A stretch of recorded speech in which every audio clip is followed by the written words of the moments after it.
Apa kabar Anda semua? Semoga tetap sehat saja dan para subscriber dari Rocky Gerung Official ini penting untuk terus meningkatkan imunitas tubuh dengan terus menonton channel ini. Itu karena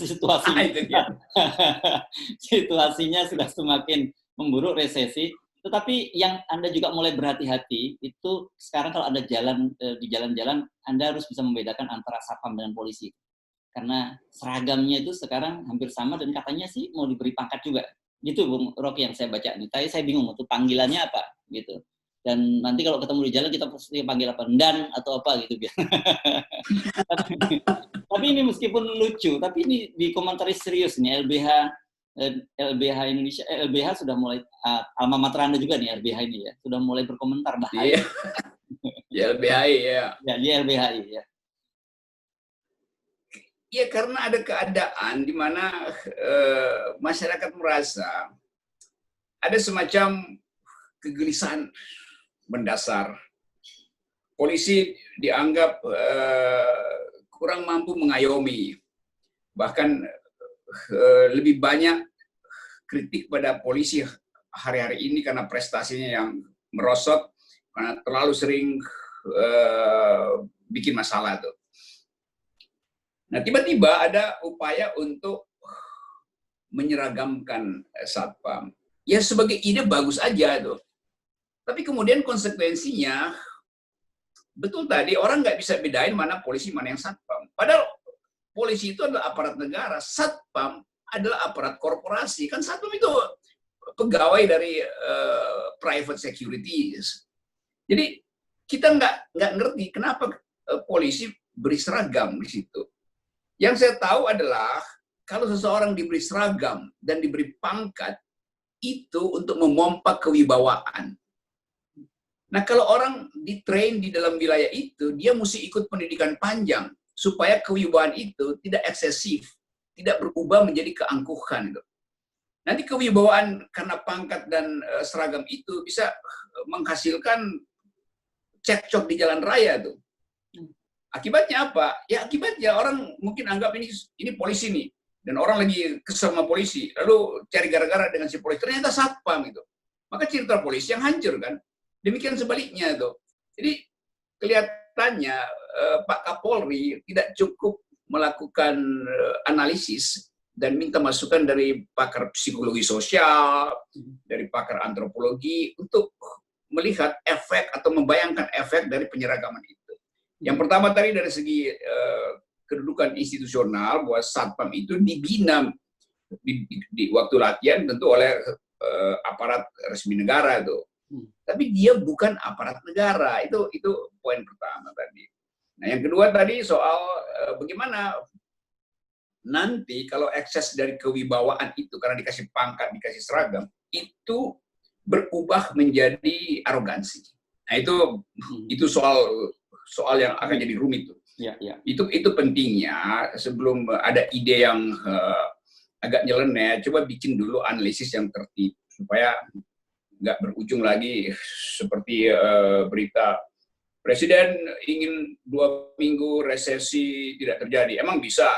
Nanti dianggap bahwa satpam akan diberi pangkat untuk memperlihatkan kewibawaan. Emang bisa itu. Jadi semuanya ini dipertanyakan dengan sinis. Ya. Nah, pemahaman saya kan begini, polisi itu bagaimanapun sekarang kan sedang berjuang untuk memulihkan citranya gitu yang belakangan ini banyak dipersoalkan oleh publik. Yeah. Nah, kemudian bayangkan tentu saja kalau seragam satpam itu disamakan dengan polisi, tiba-tiba saya membayangkan begini, tiba-tiba mereka juga ikut menilang kendaraan, menyalahgunakan posisinya, dan orang tidak bisa membedakan polisi dengan satpam. Itu kan polisi bakal lebih kena getahnya lagi. Memang itu saya terangkan tadi. Jadi kalau terjadi keresahan publik dan sasarannya adalah polisi, lalu yang kena satpamnya tuh. Nah, satpamnya yang dirugikan. Sebaliknya kalau satpamnya dianggap polisi, maka polisi yang kemudian dapat limpahan buruknya kan. Ya. Jadi pembatasan itu tidak dibayangkan sebagai problem. Saya atau kita mesti analisis apa sebabnya. Apa ini ada perluasan semacam pemolisian masyarakat, karena ada power game yang bertumbuh di belakang itu, ada persaingan akumulasi kekuasaan. Jadi mungkin orang akan lebih jauh lagi bikin analisa. Ini artinya menuju keadaan darurat, sehingga memobilisasi masyarakat sipil untuk diberi pangkat, gitu kan? Dengan pangkat maka dimudahkan mobilisasi, kan? Ya. Apalagi kalau dianggap bahwa Satpam itu adalah bawahan polisi, itu lebih berbahaya lagi tuh. Karena masyarakat kita tetap masih sinis pada polisi dalam banyak soal itu. Jadi kalau polisi mau fight back, memperbaiki integritasnya, pulihkan nama baik itu melalui prestasi, bukan melalui penyeragaman Satpam, itu lain lagi tuh. Ya. Masih ada soal preman pasar dimobilisir, itu juga protes emak-emak banyak betul. Kalau kita baca menganggap bahwa tidak mungkin mental kepremanan itu dialihkan menjadi pengawas. Jadi itu masuk akal. Tentu saja ada preman yang memang bisa bukan dimanfaatkan, dihargai kemampuan dia untuk mendisiplinkan karena dianggap sebagai preman bermutu. Tetapi itu 1-2 orang aja tuh yang berupaya untuk menunjukkan mutunya karena dia mantan preman lalu dia sadar. Tapi yang lain itu akan ikut atau nimbrung pada kesempatan memperoleh kekuasaan. Kan mengorganisir preman itu artinya meresmikan kepremanan. Kan berbeda lagi ya implikasi sosialnya tuh. Ya. Bagi si preman karena psikologinya langsung naik tuh. Ya. Saya mengikuti alur berpikir Anda dan saya kaitkan juga dengan perbincangan-perbincangan di kalangan para senior ini purnawirawan TNI berkaitan dengan kekuatan tadi. Karena kan belum lama ini kita juga heboh soal BIN yang dipakai seragam tempur dan kemudian dipersenjatai lengkap, dan kebetulan juga kepala BIN-nya saat ini polisi kan gitu. Nah, jadi tidak agak sulit untuk menghindarkan cara berpikir yang seperti Anda sebutkan. Jadi apa ini dalam rangka mobilisasi? Ini spekulasi ini muncul dan ini real di kalangan para senior TNI, pembicaraan semacam ini. Justru itu Presiden mestinya baca bahwa ada ketegangan diam-diam antara TNI dan polisi. Saya sebut ketegangan diam-diam, implisit di dalamnya kita bisa rasakan tensi itu tuh.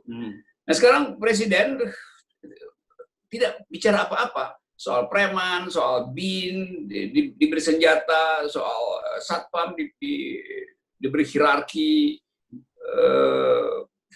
seragam dan kepangkatan. Jadi publik akhirnya mengambil kesimpulan jangan-jangan Presiden yang suruh hal-hal semacam ini dalam rangka balancing power untuk struggle hal-hal yang lebih strategis ke depan. Jadi seluruh masyarakat dibikin tegang sebetulnya tuh.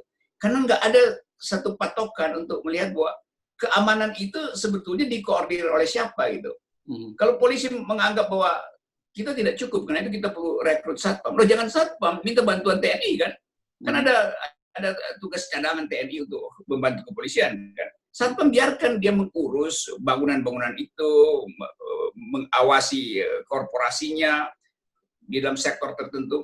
Tapi kalau dia diberi seragam, diberi pangkat, maka akan ada span of command, komando yang lebih tegas, yang didasarkan pada kepangkatan itu. Dan span of command itu, karena diorganisir oleh Kapolri, lama-lama timbul semacam ketergantungan dari Satpam pada komando polisi. Lama-lama itu betul-betul jadi komando real tuh. Jadi Satpam akan tunggu komando polisi kok, siapa polisi yang kesannya gitu ya. Ya? Organik kesannya jadinya. Iya, dia jadi organik tuh. Jadi itu soalnya tuh. Nah, kita belum dengar komentar Presiden. Jadi orang ambil kesimpulan Presiden sedang memobilisasi kekuasaan melalui kepolisian. Kepolisian kemudian memanfaatkan Satpam, memanfaatkan preman. Ini timbul lagi semacam teori korporasi yang menganggap bahwa Indonesia lagi hamil tua karena konflik ideologi, sehingga persiapan di antara aktor-aktor strategis berlangsung diam-diam dan hanya terbaca melalui efek di media bahwa ya, ada preman, ada BIN bermain senjata. Kan itu menimbulkan lagi ketegangan sebetulnya. Ya, ya. Yang Anda sebut tadi memang tidak bisa terhindari gitu. Apalagi ini muncul pada bulan September gitu. dan iya, itu ada angka ada angka yang misterius nanti di akhir bulan. Ya, itu. Nah, tidak bisa dihindari akhirnya spekulasi-spekulasi itu karena komunikasi yang tidak bisa dihindari. Ya. Karena sekuensi isunya mulai dari BPIP, soal Trisula, macam-macam, lalu makin banyak webinar untuk bahas tentang isu G30 PKS,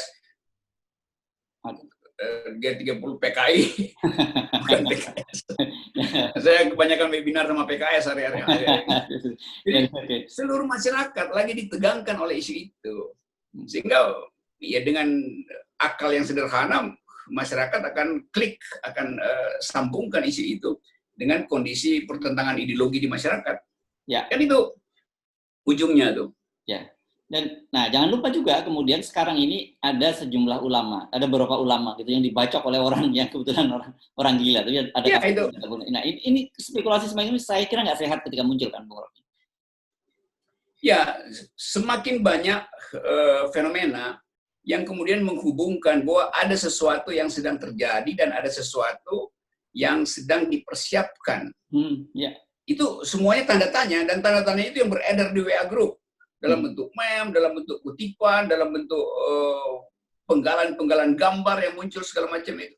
Itu yang beredar begitu. Jadi masyarakat dibuat cemas justru di era COVID. Itu yang internasional selalu punya persepsi yang kuat, yang menganggap bahwa Indonesia sedang menunggangi COVID untuk menghalangi demokrasi. Kan itu headline internasional begitu tuh. Ya. Dan kalau itu nggak perlu tanda tanya, itu tanda seru tuh, karena dibaca dari luar begitu terlihat Indonesia. Ya, jadi saya kira ini banyak kebijakan-kebijakan yang menurut saya tidak sensitif dengan situasi, dan dampaknya pemerintah sendiri yang akan rugi dalam situasi semacam ini. Sangat, dan atau juga orang menganggap presiden sedang dijebak di dalam potensi konflik ini nih. Karena mungkin orang anggap ini presiden ini memang lebih baik dipermainkan aja. Entah itu oleh aktor lokal atau proksi internasional yang mempermainkan itu. Ya. Ya, dan untuk situasi ini kan politik regional. Situasi ini kan ditambah dengan langkah-langkah dari para aparat keamanan sendiri. Saya membaca beritanya di media. Ini mudah-mudahan beritanya cukup kredibel, disebutkan bahwa dalam kasus penusukan Syekh Ali Jabir misalnya di Lampung, sekarang justru polisi mulai menyelidiki panitia, apakah sudah ada izin membuat keramaian, dan kemudian apakah dia juga menerapkan protokol COVID. Itu kan padahal sebenarnya persoalannya bukan itu, persoalannya ada kasus kriminal seorang ulama ditusuk gitu. Tapi kenapa mesti masalahnya jadi melebar ke situ gitu? Itu namanya itu yang digigit nyamuk jempol kaki, yang digaruk-garuk kepala, kan jadi begitu kan? Iya. Jadi tetap ada ketololan di dalam komunikasi politik tuh. Seharusnya yang diperiksa diam-diam itu adalah izinnya, yang diperiksa terbuka adalah si orang gila itu tuh. Jadi jangan dibalik-balik. Jadi akhirnya pers sorotnya ini kok kenapa arahnya pada izin? Izin itu kan catatan kaki dari peristiwa itu. Kenapa izinnya yang dipersoalin? Jadi kalau peristiwa itu atau event itu tidak ada izin, maka dia boleh dihadiri oleh orang gila untuk menusuk gitu kan. Jadi logikanya menjadi terbalik-balik kan. Ya. Ya, ini memang banyak sekali langkah-langkah yang saya kira tidak tepat, dan kemudian membuat jadi berkesan semua kebijakan dari pemerintah menjadi blunder. Betul. Dan kalau kita amati secara cermat, persaingan di istana itu terbaca melalui ketidakutuhan komunikasi politik dan tabrakan kebijakan. Jadi kalau kita baca koran sekarang, saya membaca koran atau membaca berita online hanya untuk menduga seberapa besar eskalasi konflik di dalam istana sendiri. Nah, sebetulnya yang terjadi sekarang adalah setiap makhluk politik di istana berupaya untuk mencari cara supaya kalau terjadi kegemparan politik dia selamat duluan tuh.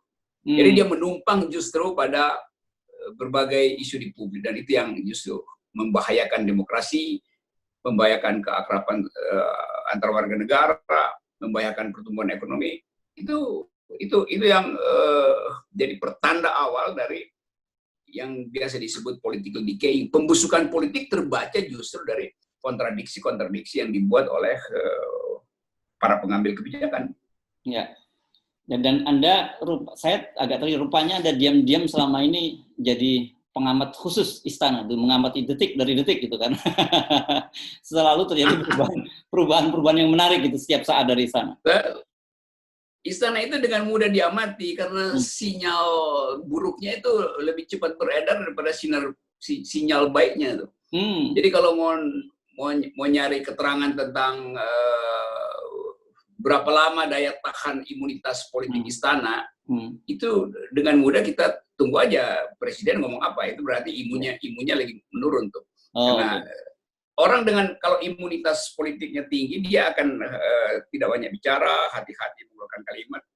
Justru sinyal dari delegitimasi keluar dari mulut presiden sendiri, dari pernyataan presiden. Ya. Jadi kalau kita lihat indikator kesehatan sebuah pemerintahan, bukan negara lah gitu. Kita seperti kalau orang menempelkan tangan di sini untuk melihat suhunya, Anda cukup melihat dari berita-berita yang muncul dari istana saja ya. Yes, gitu. Oke, itu tip menarik. Jadi saya usulkan sebaiknya yang bahaya kan beredarnya orang gila. Dan orang gila ini mesti diawasi. Cara mengawasi orang gila gampang. Berikan mereka seragam. Jadi yang mesti dikasih seragam itu orang gila itu. Supaya mudah diidentifikasi itu. Ya. Ya, karena sekarang rupanya saya tadi baca juga meme ada bahwa ada OGTG, Bung Rocky. Ada OGTG. Orang gila tanpa gejala. Ada juga ODTG.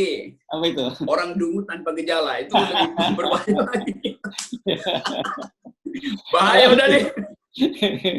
Oke, terima kasih Bung Rocky. Oke, Herso. Salam FNN. Salam FNN. Akal sehat pers. Yoi.